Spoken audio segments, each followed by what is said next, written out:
Antes de iniciar o vídeo, comente, curta e compartilhe. Meus irmãos, boa noite, na graça e na paz do Senhor. Meus queridos, eu muito me alegro em estar aqui nessa noite com os irmãos, para juntos neste culto que estamos agora prestando ao Senhor. Pedir a Ele, queridos amados irmãos, que sejamos ministrados pela palavra. E assim eu quero convidá-los para que abram suas Bíblias no Evangelho de Marcos. Evangelho segundo escreveu Marcos, capítulo 7. Eu quero ler uma perícope deste capítulo 7. É a perícope do versículo 24 a 30. Parágrafo de 24, versículo 24 ao 30. Acompanhe comigo, queridos irmãos, a leitura da palavra, mesmo assentados, mas com bastante reverência. Diz assim, Marcos 7, 24 em diante. E levantando-se dali, foi para os termos de Tiro e Sidom. E entrando numa casa, não queria que alguém o soubesse, mas não pôde esconder-se, porque uma mulher cuja filha tinha um espírito imundo, ouvindo falar dele, foi e lançou-se aos seus pés. E esta mulher era grega, Ciro-fenícia de nação, e rogava-lhe que expulsasse de sua filha o demônio. Mas Jesus lhes disse: deixa primeiro saciar os filhos, porque não convém tomar o pão dos filhos e lançá-los aos cachorrinhos. Ela, porém, respondeu e disse-lhe: sim, Senhor, mas também os cachorrinhos comem debaixo da mesa as migalhas dos filhos.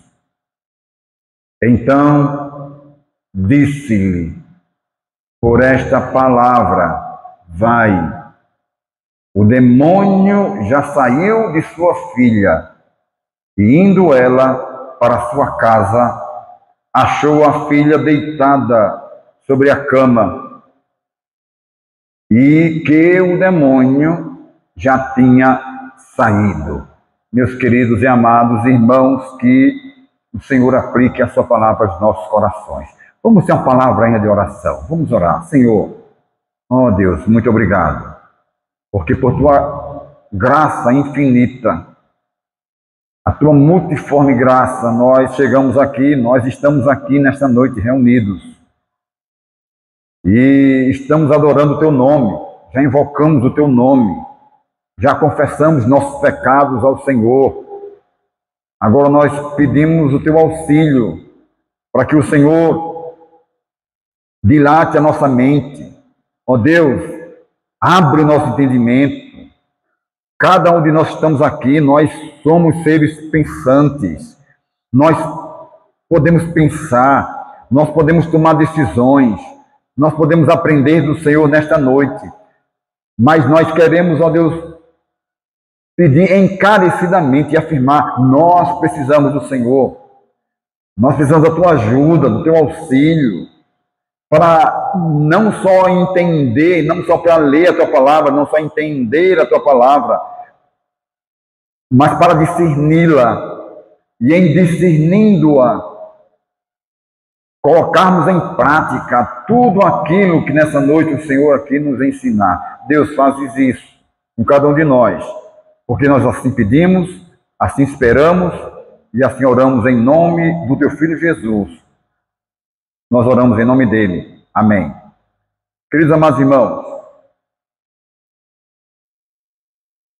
quanto mais você conhecer a bondade e a graça de Deus em sua vida, maior será a probabilidade de você invocá-lo na tempestade. Quem disse isso, queridos? Quem disse isso foi Matt Chandler. Matt Chandler, ele foi um influente pastor americano, pastor evangélico americano, de linha conservadora. Ele também foi autor e grande líder religioso. Além disso, ele é muito conhecido por ser diretor executivo do conselho de a instituição chamada Atos 29, Network. Essa rede Atos 29 é uma rede de igrejas que planta e apoia novas igrejas em todos os Estados Unidos, como também ao redor do mundo. Amados, eu quero convidar vocês para que reflitamos então baseado no texto que a gente leu, sobre uma mulher estrangeira, exemplo de fé e humildade. E nós iremos, queridos, ver nessa nossa reflexão que vai acontecer o que o pastor Chandler, ele afirmou. Ou seja, nós vamos ver, queridos, que quando a pessoa conhece, não só intelectualmente, não só na teoria, a bondade, a graça de Deus em sua vida, quando ela não conhece só de ouvir falar, mas ela conhece por experimentar, queridos, ficará mais fácil para esta pessoa louvar a Deus em quaisquer situações da sua vida. Vamos então à nossa reflexão. Qual é o resumo do capítulo 7? Vamos fazer um resumo rápido do capítulo 7 de Marcos, segundo o evangelista. Dos versículos 1 a 5, líderes religiosos de Jerusalém vêm para criticar e fazer perguntas sobre as falhas dos discípulos de Jesus. Segundo esses líderes, os discípulos de Jesus não estavam observando os ritos e cerimoniais da lei judaica. E eles estão como que meio que furiosos com isso. Dos versículos 6 a 9, Jesus ele responde a isso, falando que estes religiosos de plantão, exaltavam muitos homens, muito mais acima da vontade de Deus.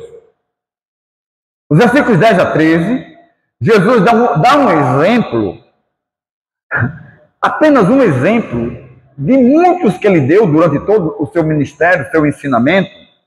E nesse momento, Jesus dá um exemplo de como a tradição religiosa judaica desonrava a Deus para honrar os homens.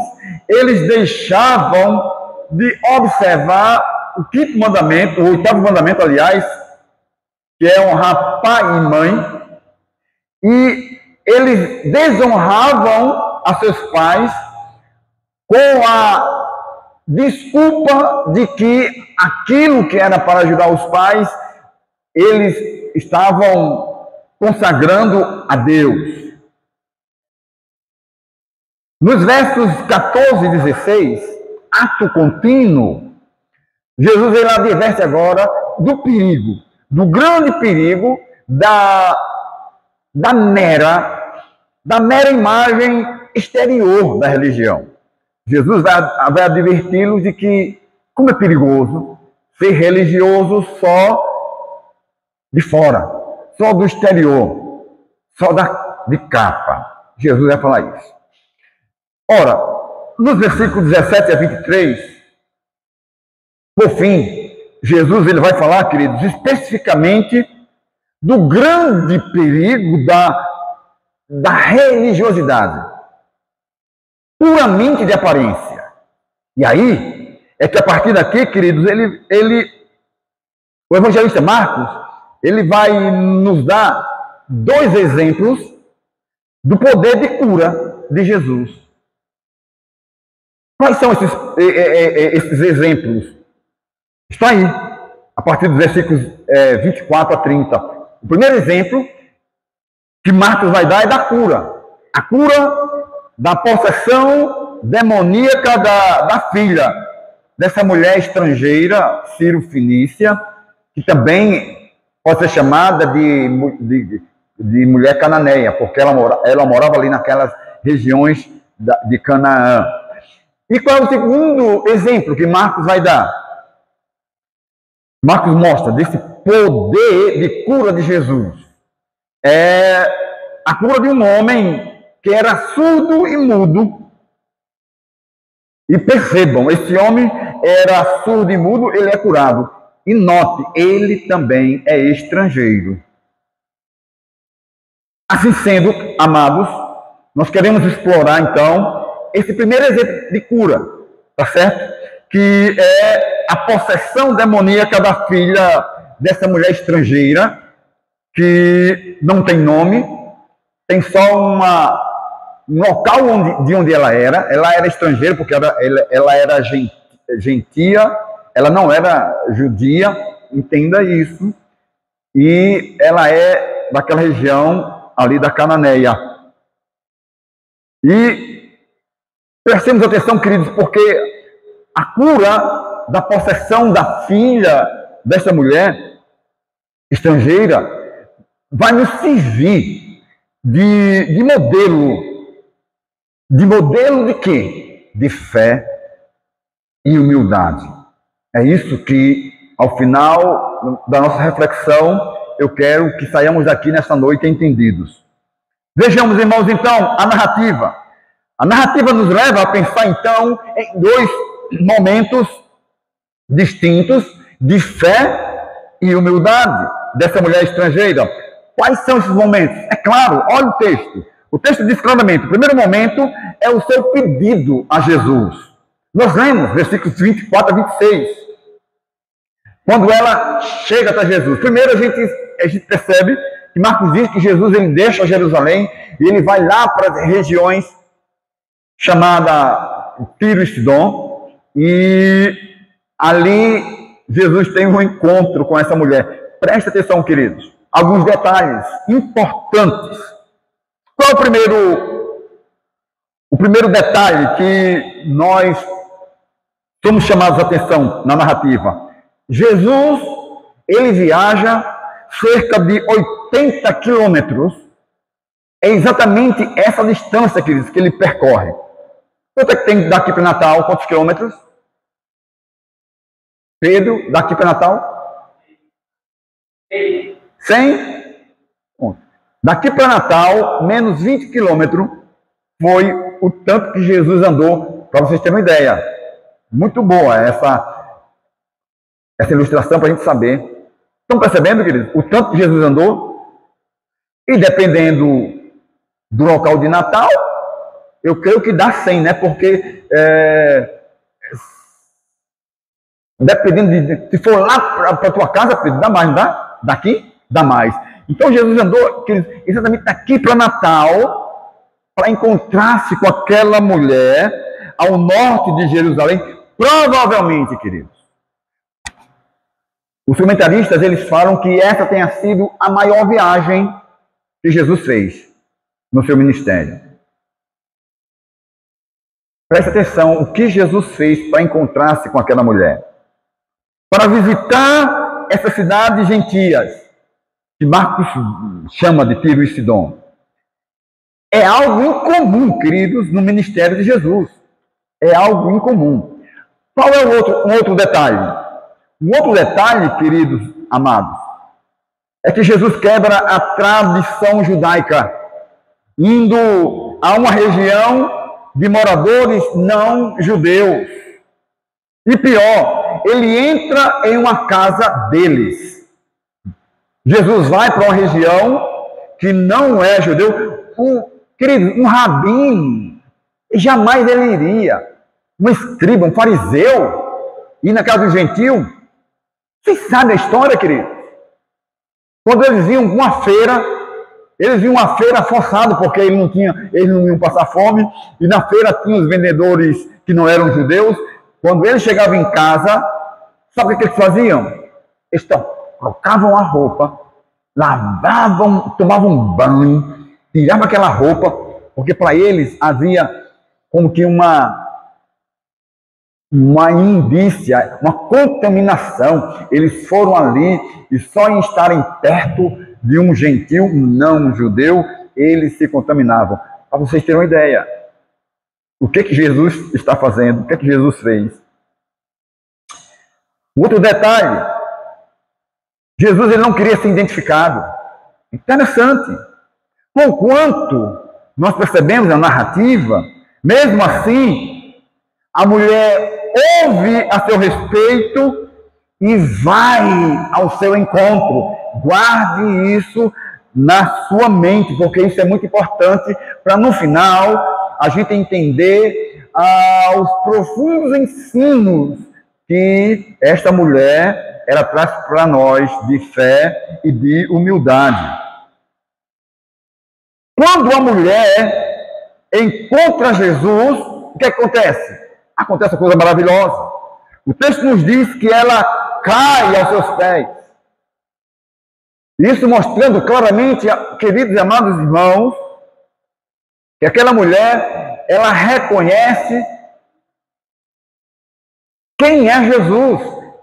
Ela reconhece que aquele que está ali não é qualquer um. Ela reconhece a divindade de Jesus, ela reconhece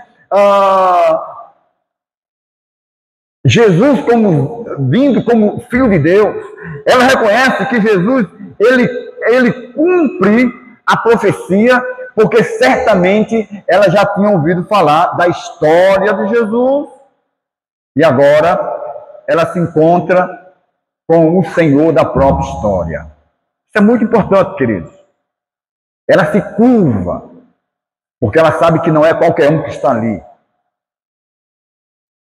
Há um segundo momento da narrativa, irmão, para a gente entender bem, e a gente aprender sobre o exemplo dessa mulher de fé e humildade. O segundo momento é a resposta e reação ao seu pedido. Está aí no versículo 27 a 30, que nós lemos. Vejamos também aqui alguns detalhes da resposta de Jesus a essa mulher. Porque, lembre, ela se prostra aos pés de Jesus. Qual é o pedido dela? Senhor, ajuda minha filha, cura minha filha. Minha filha está endemoniada. E aqui, queridos, como Marcos, ele é um evangelho mais de imediato, mais rápido, mais conciso, ele não entra em detalhes. Ele não diz quando foi, não diz o nome da filha dessa mulher, não diz quanto tempo essa menina estava assim, não diz como é que era isso, não diz. Só diz, ela chega pedindo que Jesus cure a sua filha, porque a sua filha era constantemente possessa por um demônio. Então é aí, queridos, então, que nós vemos então a resposta a esse pedido e, ao mesmo tempo, nós vamos ver a reação dessa mulher. Olha aí o versículo 27 a 30. Jesus parece desencorajar, irmãos, é isso que a gente, a priori, a gente queira concluir. Jesus parece desencorajar essa estrangeira, essa mulher cananeia, lembrando de que as crianças, tem uma versão que chama de crianças, as crianças, Jesus está dizendo que não é bom tirar os pães das crianças. Olha o que Jesus está dizendo. E lançar aos cachorrinhos. Você percebe esse trocadilho que Jesus está fazendo aqui? Até que ponto Jesus está querendo, o que Jesus está querendo ensinar para aquela mulher? Essas crianças aqui, irmãos, Jesus está dizendo que nós vamos tirar os pães das crianças, é alusão aos judeus. As crianças é o povo judeu, que tinha prioridade sobre os cachorrinhos. Quem são os cachorrinhos, então? Alusão ao povo gentil, ao estrangeiro, aqueles que não eram judeus. Lembrem que João vai dizer que Jesus veio para os seus. Ou seja, Jesus veio para os judeus. Vocês lembram que quando Jesus assumiu seu ministério, a quem foi que primeiro ele pregou e ensinou? Aos judeus. Ele ia nas sinagogas dos judeus. Era a igreja dos judeus, né? No tempo de Jesus.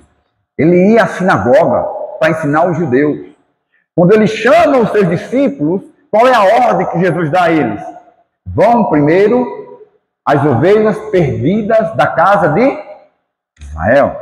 Ou seja, Jesus está dizendo, vocês devem ir primeiro para os judeus, porque eu vim primeiramente para os judeus.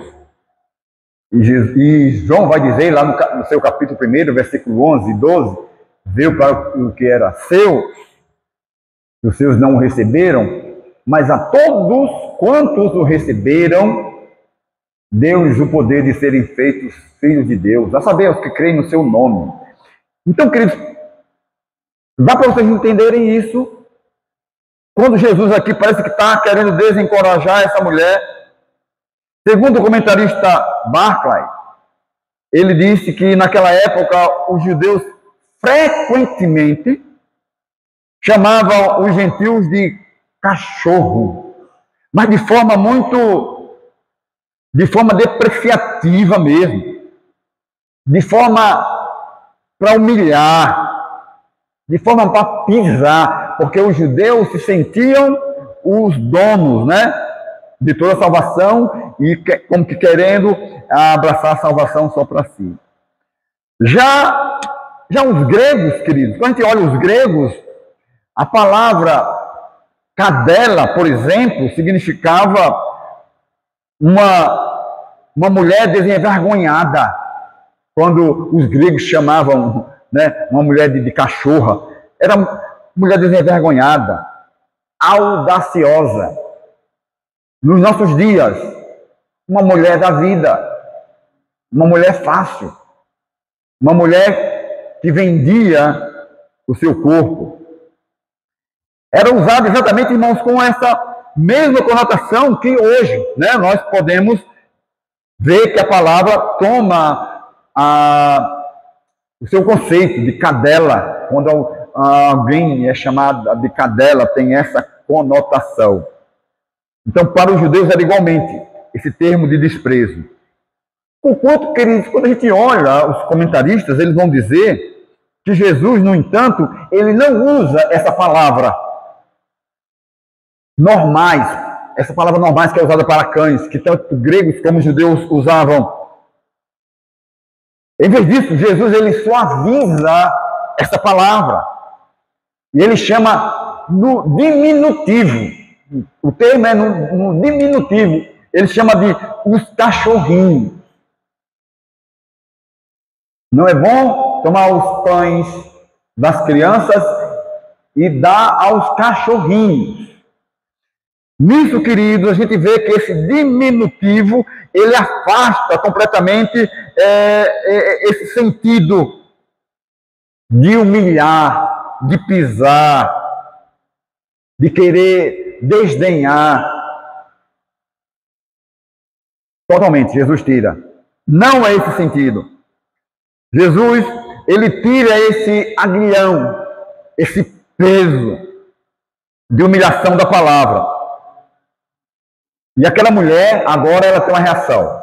Agora veja, qual é a reação dessa mulher? Olha a resposta dessa mulher. Olha a resposta dessa mulher, irmão, que não tem religião. Essa mulher, ela não tem religião nenhuma. Ela era considerada uma pagã, uma pessoa sem Deus. Mas veja como essa pessoa, como a resposta e a reação dessa mulher impacta Jesus, causa uma admiração tremenda. E por assim dizer, não poderia deixar de acontecer o que aconteceu no final, como nós vamos ver. Olha a resposta da estrangeira, irmãos. Ela diz: sim, Senhor. Mas até os cachorrinhos debaixo da mesa comem das migalhas das crianças. Queridos amados irmãos, você consegue perceber como essa mulher, ela responde com fé e bastante humildade. Você percebe? Fé. Ela diz sim, Senhor. Ela reconhece que ela está falando com o Senhor dos senhores, aquele que pode todas as coisas, aquele que criou céus, terra e mar, aquele que a criou, aquele que lhe sustenta a vida, aquele que lhe dá a respiração. Ela reconhece que está diante daquele que veio com uma missão de transformá-la e de escrever o seu nome, perdoando os seus pecados, operando a obra da redenção, da purificação, do apagar dos seus pecados, escrever o seu nome no livro da vida do Cordeiro. Ela sabe disso.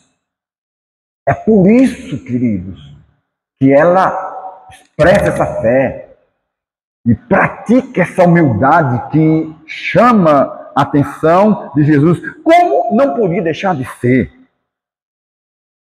Essa mulher, ela responde com fé e humildade. Ela aceita a sua posição humilde diante de Jesus. Primeiro, de ser mulher. Nessa época aqui, irmãos, nesse contexto, no tempo de Jesus, ser mulher era altamente humilhante. Para os judeus da cultura judaica, então, mulher é altamente humilhante. E gentia, pior ainda. Aumente isso em proporções maiores. Você percebe, irmãos? Então, você consegue perceber como é que essa mulher ela se humilha? E ela não debate a referência aos cachorrinhos. Não, querido. Simplesmente ela aceita a sua posição. Por saber de a quem diante ela está, de quem diante ela está. Só por isso, querido.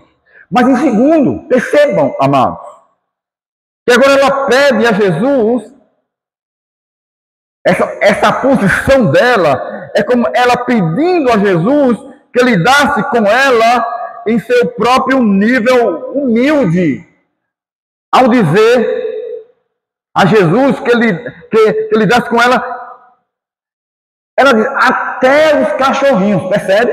Olha a expressão do texto que ela diz. Ela diz, até os cachorrinhos. Jesus diz, não é bom tomar o pão das crianças e deitá-lo aos cachorrinhos, e dar aos cachorrinhos. Ela disse, sim, Senhor. Mas até. Você percebe, queridos? Como ela se coloca, ela não leva em conta, ela diz, sim, eu posso ser um cachorrinho, mas eu quero comer dessas migalhas. Em outras palavras, queridos, ela está dizendo, eu quero mais de ti. Eu sei que tu és o pão vivo que desceu do céu. Eu quero comer de ti. Eu sei que tu és a água viva. Eu quero essa água viva. Eu sei que tu és a ressurreição e a vida. Eu quero esta vida. Tu és a abundância que toda alma precisa. Eu quero dessa abundância. É isso que ela está dizendo, querido. E vocês acham que isso não alegra o coração do Redentor? É claro, queridos. É claro. E, portanto, ao dizer isso, por causa dessa atitude, ela recebe de Jesus o que ela fora buscar, a cura da sua filhinha, conforme é dito no verso final que é o verso 30. Nós lemos do nosso parágrafo. Queridos, partindo para o final, quais são as considerações que a gente deve fazer disso aqui, irmão? Quais as lições e quais as aplicações que a gente pode, nesta noite, nós podemos tirar para nós que estamos aqui, para você que está nos vendo agora, que está sendo gravado essa reflexão, essa mensagem. O que a gente pode tirar para nós, irmãos? O que a gente pode aprender com tudo isso? O que essa mulher nos ensina? Vejamos. As tradições humanas, queridos, e sua religiosidade, eu diria, esconde Jesus, entre aspas. Contudo, Jesus, ele não pode ser escondido. Jesus não pode ser escondido. Sempre que ele está presente, ele encontra uma maneira de tocar vidas. Porque ele não pode se esconder daqueles que lhe são queridos. Querido, você sabe, querida, você sabe, você que está me vendo nesse momento, você é muito querido, você é amado, querido, você é amada. Jesus te ama. Como nós precisamos crer nisso, como nós precisamos abraçar isso, aceitar isto. A religião, só a religiosidade esconde. Estão percebendo? Jesus é escondido disso, mas é sem religiosidade, sem máscaras. Saiba que Jesus te ama, Jesus nos ama. Isso deve alegrar o nosso coração. Uma outra coisa que a gente pode considerar nesta noite é que, além da história de Jesus, é preciso conhecer o Jesus da história. Presta atenção, vou repetir. Além da história de Jesus, é preciso conhecer o Jesus da história. É o que a narrativa da vida dessa mulher cananeia ilustra e nos ensina, querido. Veja, ela ouvira falar de Jesus, mas ela não ficou só em ouvir falar de Jesus. Ela foi e lançou-se aos seus pés depois que ela conheceu o Jesus da história. A pergunta, queridos, que a gente tem que fazer para nós mesmos é: até onde eu conheço Jesus? Ou eu não só estou conhecendo a história de Jesus? Eu gosto, eu amo. Me lembro quando eu ainda não tinha tido a minha experiência pessoal com o Senhor. Todo ano, por ocasião da Semana Santa, eu via os filmes. Via aquele filme de Robert Powell. Hoje ele está com 74 anos, aquele ator Jesus, aquele dos olhos azuis. Muito bom filme, um dos melhores filmes. Para mim, ele só perde para o de Mel Gibson, né? O de Mel Gibson é fantástico, a produção Jesus do Mel Gibson. Mas eu vi aquele filme e chorava, muitas vezes eu chorava. A história de Jesus é possível provocar lágrimas. A gente acha bonito. Que história! A gente sabe a história toda, como ele nasceu, da Virgem, sua vida, levado ao martírio, morreu, ao terceiro dia ressuscita. E aí parece que a história de Jesus para aí. E eu chorava muito. Porquanto, queridos, a partir de 1983, eu passei a conhecer o Jesus da história. Há uma diferença. Quando a gente conhece o Jesus da história, Jesus, ele divide a nossa história, assim como é na história mundial, na história geral. A história geral é dividida em quê? Antes, né? Jesus e depois Jesus. Assim foi na vida dessa mulher cananeia, querido. Antes de Jesus, a vida dela era uma. Depois de Jesus, a vida dela se tornou outra. Portanto, nessa noite, eu tenho que perguntar para mim, até onde eu conheço Jesus, ou eu só conheço a história de Jesus. Uma outra consideração, queridos, é que para se ver o poder de Jesus operar em nós, ou através de nós, perceba como o poder de Jesus operou através desta mulher, percebe? Ela veio intercedendo por sua filha, percebe? Ela veio pedindo por sua filha. E Jesus atendeu. Então, queridos, o poder de Deus pode vir na minha vida, como foi na vida desta mulher e através dela. Mas para isso, irmãos, acontecer, precisamos nos aproximar de Deus como somos, nos aproximar de Jesus como somos, e deixar que Ele cumpra suas promessas aos fracos e impuros. Porque o poder de Deus, diz o apóstolo Paulo, se aperfeiçoa na fraqueza, e a sua graça nos basta. Perceba, queridos, pense comigo, se aquela mulher tivesse respondido, pausa, a quem você está chamando de cachorro? Hoje, se a gente fizer isso com alguma pessoa, vem logo um processo nas nossas costas, né? Chamar os outros de cachorro. Hoje a gente pode chamar ninguém mais, nem na brincadeira, de negão. A gente está sendo, né? Vem logo um processo nas nossas costas. Quanto mais outras coisas mais. Perceba, querido, se essa mulher tivesse dito para Jesus, quem é que você está achando que eu sou? Está me chamando de cachorro? É? De cachorra? Não, sou cadela. Percebe, irmão? Ela teria recebido de Jesus, queridos, o que a sua filha precisava? Você acha que se ela tivesse agido assim, Jesus teria respondido a ela positivamente? Eu penso que não. Mas sua submissão, querido, humilde e cheia de fé em Jesus, lhe concedeu então essa graça. Que a gente pode chamar dessa vitória. Vitória, porque ela foi até Jesus, pediu isso a ele e recebeu. Vitória. Como bem falou Ironside, pensador cristão, ele disse o seguinte, ele disse, nada fala mais alto aos ouvidos do nosso bendito Senhor e Redentor Jesus do que a fé aliada à humildade.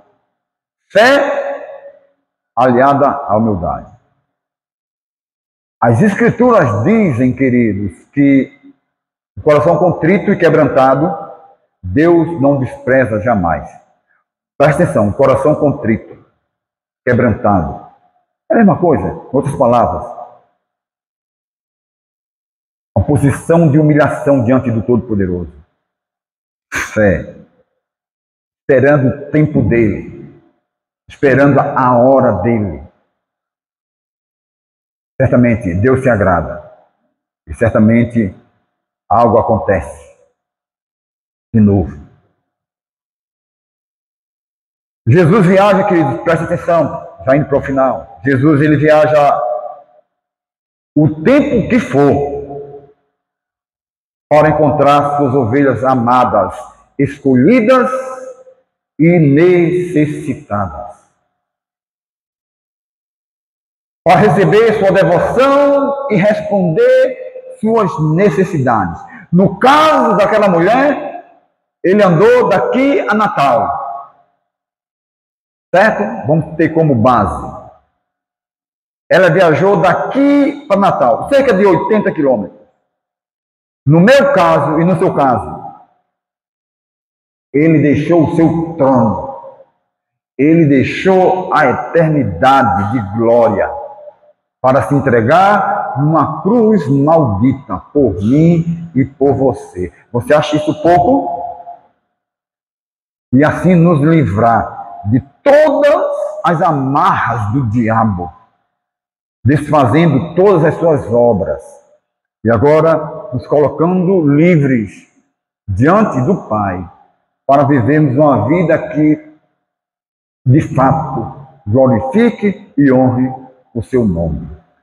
Queridos, de certo, que alguns sinais elogiosos dessa mulher estrangeira mostram-nos que ela não só tinha o conhecimento da história de Jesus, mas mostra-nos que ela tinha um conhecimento do Jesus da história. E pelo menos nós podemos ver 9 características que eu quero citar para vocês. 9 características notáveis e exemplares dessa mulher. Vejamos quais. Primeiro, objetiva nas suas necessidades. Ela foi objetiva, sim ou não? Ela chegou dizendo: Senhor, eu preciso que o Senhor cure a minha filhinha. Ela sabia a sua necessidade. Você sabe a sua necessidade? A segunda característica, humilde nas suas reações. Isso ficou claro para você? Ela foi humilde ou não? Ela disse: sim, Senhor. Sou um cachorrinho, mas eu quero comer das migalhas. Eu quero receber do Senhor, porque eu creio quem o Senhor é. E eu sei que eu sou realmente uma pecadora, eu preciso do Senhor. Ela se humilhou. Você tem se humilhado diante de Deus? O quanto? Veja, irmãos, tem outra característica, terceira que eu diria: mulher cheia de fé nas suas atitudes. Eu paro para pensar, eu não consigo mensurar o que aquela mulher fez para chegar lá a Jesus, naquela casa, eu não sei. Mas ela enfrentou uma porção de obstáculos por fé. E ela conseguiu. Como está a sua fé? Essa mulher tem outra característica, irmão. Fervorosa de espírito. Ela não ficou caladinha, não ficou acanhadinha, ou achando que não merecia, ou achando que não podia. Ela poderia ter feito isso? Sim. Fervor de espírito, irmão. Ação. Ela partiu para agir. Não ficou só em orar. Oração. Ela creu, planejou, agiu, tomou atitude. Ela foi. Quais têm sido as suas atitudes diante das dificuldades? Você tem mostrado fervor de espírito. Que vem outra característica daquela mulher: modesta na sua autoestima. Ou seja, ela foi modesta. Ela foi modesta. Ela se assumiu indigna para receber algo daquele que é todo digno. Isso que é próprio. Esta é uma doutrina própria dos reformados. Os reformados, eles dizem que nós não merecemos nada. É tudo por imerecimento, irmão. É favor imerecido. É tudo presente dele. O amor de Deus não se compra, nem se barganha. Não se conquista. Deus nos ama, queridos, porque Ele decidiu amar-nos. Não pelo que Ele viu em nós, não pelo que Ele viu em você e em mim. Ele amou essa mulher, não pelo que Ele viu nela. Antes mesmo, claro, que Ele já amava aquela mulher. E claro, a gente sabe, e pensando de uma forma mais ampla, Ele marcou esse encontro com aquela mulher para explorar dela, para extrair dela esta modéstia, por assim dizer, essa modéstia na sua autoestima. Porque é quando a gente sabe que não merece, é quando Deus diz: agora sim você está pronto para receber. Essa mulher nos ensina isso também, essa qualidade. Ela foi respeitosa na sua devoção. Respeitosa na sua devoção. Ela foi humilde, ela foi paciente, ela não se achou, Mas ela mostrou que um buscar, ela se prostrou para isso. E ela praticou isso. Mas ainda, irmãos, uma outra característica, a sétima, sábia em suas ações.